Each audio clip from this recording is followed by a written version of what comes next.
I've been doing this for a very long time, and it seems like universally, a lot of home buyers really struggle getting through the inspection portion of their home buying process. Now, obviously, there are a lot of moving parts, and every single home purchase is different, and every home is different. But, by and large, there's a lot of things that I think that every buyer and seller should know as they go into the inspection phase of the life cycle. So what I've done, as always, is I've done a deep dive research, and I wrote an article that I published on my website. So you can go to my website, kevincramptonrealtor.com, and check that out if you prefer reading and want a deeper dive into the home inspection process and everything that I think that you should know. But this is going to be an abbreviated version of that same information. So let's get straight into it. So there can tend to be a lot of confusion about what a home inspector is actually hired to do and what their role is in your purchase. So what a good home inspector is hired to do is to observe and report the conditions of the operating systems of the house for better or for worse. Now, with that being said, they can only observe what is visible to them on the day that they conduct the home inspection. So if you live in a place like where I live in Michigan, a lot of the times during the winter, the roof is inaccessible or the air conditioning is winterized and turned off. So sometimes they're not able to actually inspect or to test some of the operating systems depending on weather conditions and other metrics and depending on where you live. And also keep in mind that in almost all cases, the inspector is not an engineer. They're not a contractor. They're not able to, go above and beyond simply the task of observing and reporting the conditions that they have access to. And also, a lot of them will try, but they cannot predict, at least with any accuracy, what will happen in the future. A lot of them will try, but again, you always have to sort of go into the home inspection process as wanting to gain insight of what the condition is of the property on the day that you are conducting your home inspection. Now, with all of that being said, there are a handful of things that most inspectors don't do. And it's also important to know what they don't do. The first thing is that they can predict or they can sort of speculate what the life expectancy is going to be, let's say, of something like a furnace. So what they can't do, because there's no way to know for sure, is to tell you how long a particular operating system is going to last. An inspector can speculate and they can tell you, the average life expectancy and all of those type of things. But what they can't do is say, yeah, this furnace is 15 years old, so you got another 5 years and you'll need to replace your furnace. I had a furnace in the house where I live that was 38 years old and worked perfectly fine. So again, a good inspector is simply going to observe and report the conditions of the operating systems on the day that they inspect them. If the furnace works as it should on the day that they inspected it, they should simply report that the furnace works as it should. They can give some guidance as far as, average life expectancy and that type of thing. But again, what you really want to know is it working as it should at the time of inspection? Also, most home inspectors are not going to inspect for things like underground storage tanks or anything that, again, is not observable from just being there and without having to use any destructive or invasive ways to inspect. So things like underground storage tanks, all of those type of things, you are going to need to rely on the seller to disclose anything that they know about that. Most often sellers don't know about that, but that would be more what I would advise people to lean on rather than the home inspector, because they're just simply not going to be able to tell unless there's some obvious sign that there is something that's hidden underground. Also, most home inspectors do not test for mold or microbial growth. A lot of them will report mold, but unless you actually test the mold and you know for sure, what it is and what its implications are. So most inspectors do not test for mold, but some will report mold. My best advice is if your home inspector is reporting mold or something like that in their inspection report, my best advice would be to get a mold company out there to actually have it tested, see what you actually are looking at, and see if there's any path to move forward. In sewer lines, most home inspectors are going to inspect the plumbing on the inside of the house, but most inspectors are not going to actually scope the city sewer system or the sewer system going from the house all the way to the city sewer system. So that's another thing that's just sort of out of the realm of most home inspectors when you're talking about just your typical home inspector. And then lastly, on what they're not going to cover in most cases is they're usually not going to, actually inquire with the county or with the municipality to see if proper permits were pulled for things like additions or any kind of structural upgrades to the house. They'll inspect those upgrades, but they're not going to generally inquire with the city to verify whether or not the appropriate permits were pulled for anything. They're just going to inspect what is there at the house. Now, with all of that being said, regarding what most home inspectors don't cover, for almost anything, there are specialty inspectors that do actually inspect these different things that a regular home inspector isn't going to specialize in. If you're concerned about the sewer system, you can get a sewer company to come out and scope it, and it's not that expensive, $150 to a couple $100, generally speaking. If it's something that you're concerned about, again, like all inspections, this is money well spent. A mold or air quality test generally runs you a couple $100 all the way up to maybe $600-700 if it's a really big house or if there is definitely a known issue. You can have companies that specialize in pulling out underground storage tanks,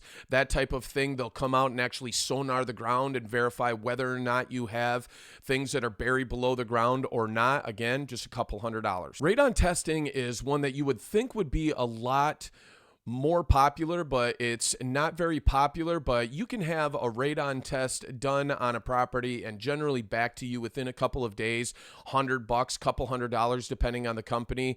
Again, if this is something you're concerned about, probably money well spent. And then the last one is something that I always advise people do if you're purchasing a house that has a fireplace or a wood stove or a chimney stack. Get it cleaned and inspected during your due diligence process. You just want to, this is one thing that you definitely want to make sure you don't have any problems.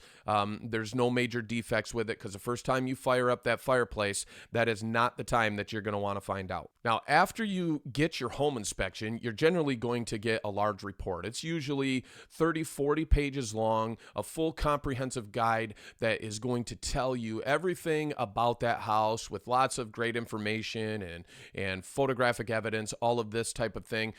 These are really great. However, they are always going to look really bad. That's totally normal, because the inspector's job is to flag anything that could possibly be an issue. So when you see that home inspection report, and if it looks really bad at first, my best advice would be to just sort of take a deep breath and actually read through, go through each item and identify whether or not you actually have major defects or you just have a whole bunch of deferred maintenance and what I refer to as normal inspection findings. My best advice would be to go through and look at the items and sort of triage and say, okay, what is a safety hazard?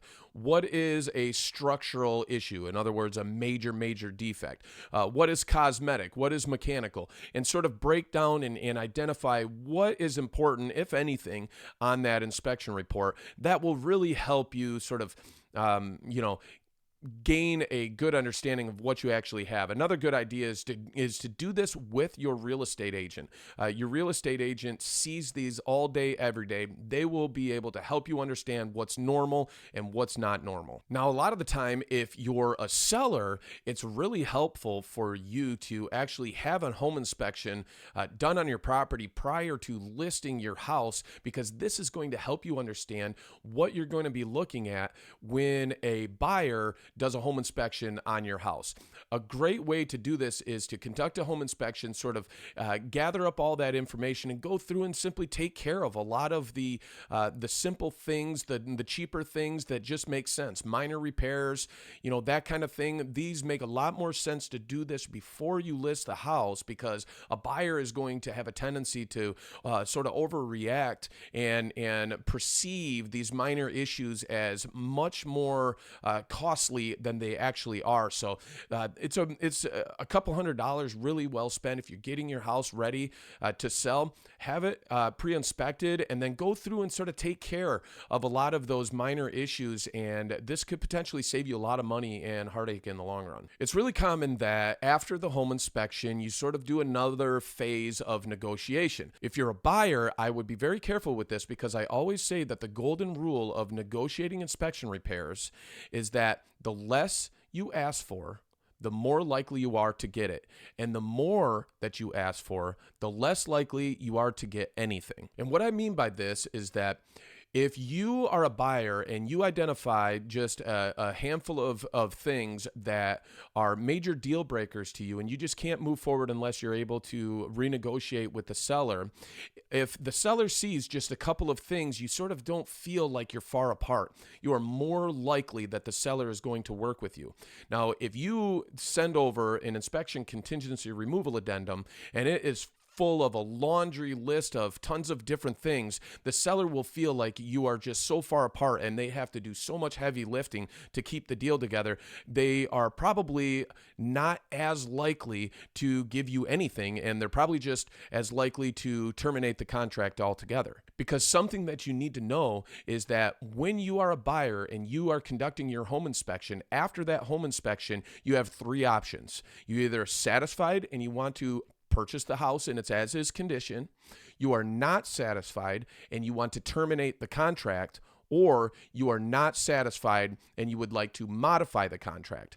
Now, if you are a seller, if you receive anything other than the buyer being satisfied and wanting to purchase the house in its as-is condition, you as the seller also always have the option to terminate the deal. So if you're a buyer and you send over a couple of repairs or credits or something like that don't really matter to you, you still want to buy the house, you are putting your deal at risk, because the seller can simply just terminate the deal. Maybe they have a backup offer or something like that. So I always advise my clients, only negotiate things that are actually deal breakers, because it is possible that the seller will just terminate the deal and you'll lose the house altogether. Just a few common misconceptions, because again, this is one of the processes that people just really struggle with understanding, and frankly, they get a lot of bad advice. So the first one is that new constructions don't need an inspection. A lot of the time, new constructions are the houses that need to be inspected more than anything. But don't automatically assume that just because the house is a new build and you're the first owner that you don't need to have it inspected. Another misconception might be that just because there's nothing flagged on the inspection report means that you will never have any problems with the house. Of course, this is not true. You don't know what the inspector is not able to see. So an inspection report, again, is only going to tell you what the inspector could see and inspect at the time of the inspection. So just because you have a clean inspection doesn't mean that you are never going to have any problems with the house. Also, that the inspector can guarantee the home's condition.